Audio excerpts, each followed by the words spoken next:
Isaiah chapter 6, verses 1 through 8. This is Isaiah's commission. In the year that King Uzziah died, I saw the Lord, high and exalted, seated on a throne, and the train of his robe filled the temple. Above him were seraphim, each with 6 wings. With 2 wings they covered their faces. With 2 wings they covered their feet. And with 2 they were flying. And they were calling to one another, Holy, holy, holy is the Lord Almighty. The whole earth is full of his glory. At the sound of their voices, the doorposts and the thresholds shook, and the temple was filled with smoke. Woe to me, I cried. I am ruined, for I am a man of unclean lips, and I live among a people of unclean lips, and my eyes have seen the King, the Lord Almighty. Then one of the seraphim flew to me with a live coal in his hand, which he had taken with tongs from the altar. With it he touched my mouth and said, See, this has touched your lips. Your guilt is taken away, and your sin atoned for. Then I heard the voice of the Lord saying, Whom shall I send, and who will go for us? And I said, Here am I, send me. Then he called the crowd to him along with his disciples and said, the second reading is from the book of Mark, chapter 8, verses 34 and 35. Then he called to the crowd to him along with his disciples and said, Whoever wants to be my disciple must deny themselves and take up their cross and follow me. For whoever wants to save their life will lose it, but whoever loses their life for me and for the gospel will save it. The word of God for the people of God.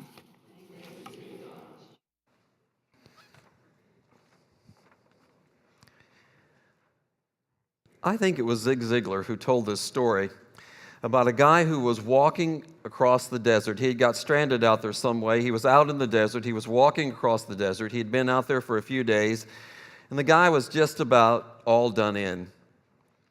He took his strength and he climbed to the top of one of the infinite numbers of sand dunes, and as he looked out across the desert, as far as he could see was just dune after dune after dune, except on the horizon, he thought he saw a little something. And he looked at that and he stared at it and he thought, yes, there is a little building over there on the horizon. Now, he'd been out in the desert a couple of days. Your vision kind of plays with you at that point. But he thought, you know what, it may be real, I may be imagining, but I'm going to walk toward it anyway because it's the only hope I have. So he starts walking toward this little shack that's out there on the desert. And as he gets closer, he thinks, you know what? It's not an imagination. It is real. And I think if I look close, there's this other little structure right by it. It's low and it's round and it looks like it's made of stone and there's something sticking out of the top of it. And he thought, no way. I think that's a well. And so he pulls all of his energy together. He begins walking toward this little shack and what he hopes is a well. And the closer he gets, the closer he realizes, I'm right. And so he gets there, and there it is. Outside this little shack, there is a stone circle with a pump sticking out of the top of it. He thinks, I'm saved. So he runs over there, he grabs that pump handle, he goes up and down, up and down, up and down. Nothing happens. And he thinks, the well, it's dry. And he leans over and he looks down there and he thinks, oh, it's not dry. There's water. There's water in the well. And he has to restrain himself because he's thinking, well, I'm going to jump in there. But he thought, well, this is a paradox. I'm dying of thirst. There's water in the well, but if I jump in the well, I can't get out of the well, so I'm going to drown. And he thinks there's got to be something. There's got to be a something. And he thinks, oh, the shack. So he goes over there. It's this little bitty shack, not much bigger than an outhouse. And he opens the door, and there's a shelf on the back. And sitting on the shelf is a small jar of water that's sealed at the top. It's like a pint mason jar. And he thinks, I am saved. So he runs over there, and then he notices there's this big letter sign painted on the back of that little shed, and it says, do not drink the water. And then he reads further. It says, unseal the jar, pour it into the pump to prime the pump. Then you can drink all of the fresh, cold water you want. Refill the jar before you leave for the next person. And then this little warning at the bottom, do not drink any of the water. You need all of it to prime the pump. So what do? I know what I do when I get in situations like that. I complain and I blame. I would be there and I would be saying, oh, come on, people. You mean you really couldn't afford 2 jars? Or maybe even 3 jars? I mean, really? We only have 1 jar on the shelf? This is unbelievable. What if you drop the jar? What if you're so nervous it falls into the well? This is crazy. Or heaven forbid, could we have not maybe a little bit bigger jar? Maybe we could have had like a whole quart jar, or maybe even a half a gallon jar. You could have taken a few sips and still had water to prime the well. That's what I would do. When I find myself in situations like that, somebody is to blame. So once the ranting is over, you're still standing there. You're looking at the jar. You know the pump's outside. And you have to make a decision. What are you going to do? It's a wonderful story about faith, isn't it? I've been doing this a couple of years. Let me tell you what I've observed over an adult lifetime of ministry. Somewhat unfortunate. What I think most people will do is you will unscrew the lid on that jar and you will drink that little bit of hot, stale water. It will not be satisfying. It will not quench your enormous thirst. And you will leave there with leaving the jar empty, complaining that I can't figure out why it never works out for me. I can't figure out why I'm never satisfied. I never seem to have enough of this or enough of that. And here I am again, walking away from here, this yucky, stale, hot water, when abundance was right there. But we have an old saying, a bird in the hand is worth 2 in the bush. And so we drink the water. And then we wonder why I'm so dissatisfied. I feel so incomplete. We know that because sometimes we find ourselves walking down the aisle at the mall and we see that dress or that pair of shoes or that jacket and we think, boy, if I just had that. If I just had that, that would help. That would help the whatever it is that's gnawing at me. That would put that at bay for a little while, if I just had that. Or maybe as you're driving down the road and you see that boat or that new car, and for a guy who just bought a new truck, I'm preaching to the choir this morning, you think, wow, if I just had that.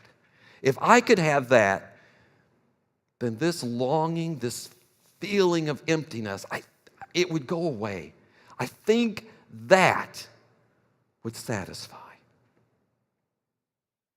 There's a reason that we are part of a materialistic culture, and it's not all because it's just available. It's because too many times we've been there at that moment, We've had that decision to make between a jar of hot, stale water and a well abundance. And we drank that water out of the jar and wonder why we feel the way we feel. The Gospel of Mark, reading today, is a wonderful reading. It's a reading about faith. Because he offers us this paradox. He says, for those of you who want to save your life, who want to drink the jar, you're not going to do it that way. That's how you lose your life. But for those of you who really want your life, and I think what he's talking about here is what he calls in other places an abundant life, a blessed life, a full life, a rich life. Then what you have to do is you have to give it away. And in the giving of it away, that's how you find the fulfillment. You have to take the jar and you have to pour it into the pump. And when you do that, it's a risk, isn't it? I mean, what are you thinking about when you're doing that? You're pouring that water in there, you're dying of thirst, you're pouring that water in the pump, and you're thinking, what if the thing doesn't work? What if this doesn't work? Then I'm dead. I am messed up. You pour that water in there and you pump that handle a couple of times and nothing happens, and you're like, oh, I should have drank the water. But you're still pumping, and then about the fourth or fifth time down, that pump handle goes down just a little bit harder, and you're thinking, whoa. And next time it's a little harder, and you think, hey, it's working. I'm lifting that water. And then you begin to hear it coming up, and you've got that jar ready. And those first few drops are not all that great. But then it starts coming. And there it is. It is this abundance of clear, cold, clean water. And you fill that jar over and over and over again, and you drink till you are drunk on water. And then you fill it a few more times and just pour it over your head because you can.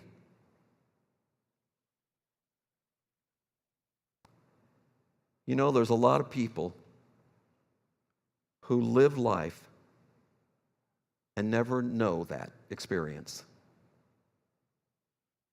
who never have taken that step of faith to believe in something that they felt they were being led to or called to, and took that step of faith to step out on it, to step out and do it,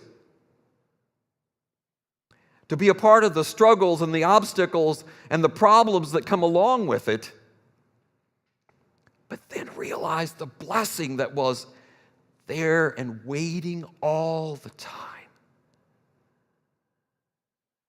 And they drink from it and drink from it and drink from it. And then with joy, they fill that jar one last time, seal that lid on it, set it on the shelf, and offer the prayer, God, the next person who comes, give them faith to prime the pump. About 20 years ago, I was serving a church fairly close to here. It was a Grace Church in Carbondale, and we were anticipating a building program. And it was a fairly ambitious program for us. We were going to triple the square footage of the building size that we had in that building program. It was a $1.2 or $3 million project 20 years ago, and we were a congregation at the time worshiping 160, 170 on a Sunday morning. It was an ambitious undertaking for us. So we hired a firm from Texas to come and do a capital campaign for us to see if we had the resources to be able to go forward with this project. Ed, you weren't in that business at the time, or we would have brought you. But so we brought them up, and they kind of canvassed the congregation. They did their work and stuff like that, and they said, yeah, we think, on the best end, probably about $425,000 is what you'll get in a 3-year campaign. And we thought, wow, that is a long way from $1.2 million. And we still owed a little bit of debt on the building that we were in. We were like, wow, that's a lot. We hope to be a little better than that. But you know what? We just honestly believed this was God's direction for us. We had worked on this for years, and this was where we were going to go. And so we went forward. And when all of the envelopes came in and all of the pledges were gathered, we had exceeded that maximum estimated giving by about $50,000. And then at the end of 3 years, we had exceeded that by another $50,000. And there was another $100,000 that was there that put us where we needed to be in terms of that building. In the process of that, the part of the campaign asked that the head pastor was to announce their pledge to the congregation. So it was just a little pressure. And Teresa and I talked about that. And I don't remember which one of us came up with the number, but we agreed on the fact that we were going to make a pledge of $10,000 over the next 3 years. And that was 20 years ago. It seemed like $50,000 at the time. And we were giving to the church. We were tithing, giving beyond that. And we thought we were giving all that we could give. But we really believed this was what we needed to do to set an example. This was what God was calling us to. And so we began to make a plan. We thought, if we didn't do this, and if we cut here, and we didn't have that anymore, and we got rid of this. And so we got about 2/3 of the way there with that plan. But there was a piece of it that was just a step of faith. We thought it would come in. We thought it would be available. But it was a step of faith. But it was what God, we believed, wanted us to do. And we did. But I think that's one of the things that I think sometimes people struggle about, taking steps of faith, because I think people feel like a step of faith doesn't mean there's a plan. That's not my experience. A step of faith oftentimes means, there's a plan, but in that plan there's a gap. And that gap is what you're trusting God for. The reading this morning from Isaiah talks about Isaiah's call to be a prophet. It's a wonderful story. It's the one I reflect of every time I hear the hymn, "Here Am I, Lord," which is a favorite of mine, or it wouldn't be in this list, would it? The Lord is asking the question, who am I going to send to do my work? Who am I going to send to be my voice? Who am I going to send to do this? And Isaiah, even though he feels unworthy, even though he feels inadequate, even though he knows that he is incapable of doing this work, steps forward and says, "Here am I, Lord, send me. I'll do this. I can't do it, but I will do it, because I've heard your call on my life. And I trust you for the gap between who I am and what you call me to." And Isaiah pours the jar of water into the pump and primes the pump. Had he stepped back, had he been one of those who was going to drink the water, we wouldn't know Isaiah. We wouldn't hear anything about him. There wouldn't be a book in the Bible called Isaiah. But because he was willing to take a step of faith, because he was willing to pour the water into the pump, his life has influenced the lives of millions of people over thousands of years. What will you do? I think every one of us, we reach these moments in our lives. If we're people of faith, God has something for you to do, and God calls you to do it. And we're standing there looking into that little shed, reading that big "do not drink the water," and seeing that little jar, and we're dying of thirst. And we have to decide, am I going to drink the water Or am I going to prime the pump? Which is it going to be? God has a purpose for your world and your life. And it's not for you to live dissatisfied and struggling.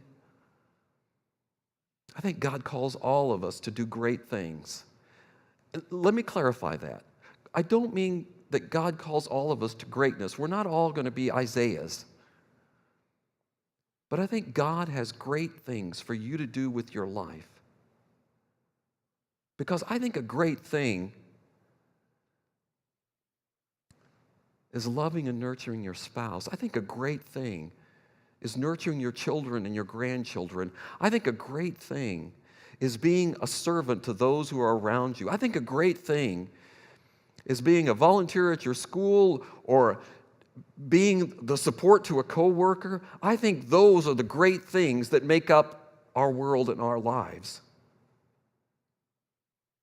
And I think many times you and I walk away from those callings to do great things. And instead, we satisfy ourselves believing we deserve no more than a tiny jar of hot, stale water. When a step of faith would give us abundance, not only for ourselves, but to share.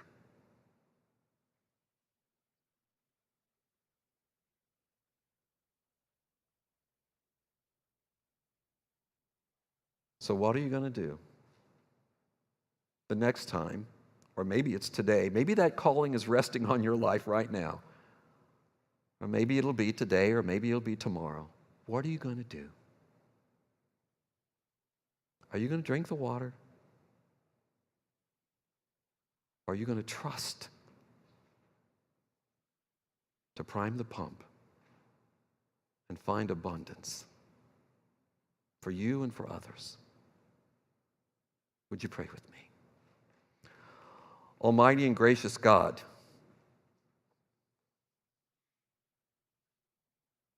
you know my story. I've been guilty of both. I have drunk the water when I should have primed the pump. And on a few occasions, Lord, I'd like to believe I primed the pump.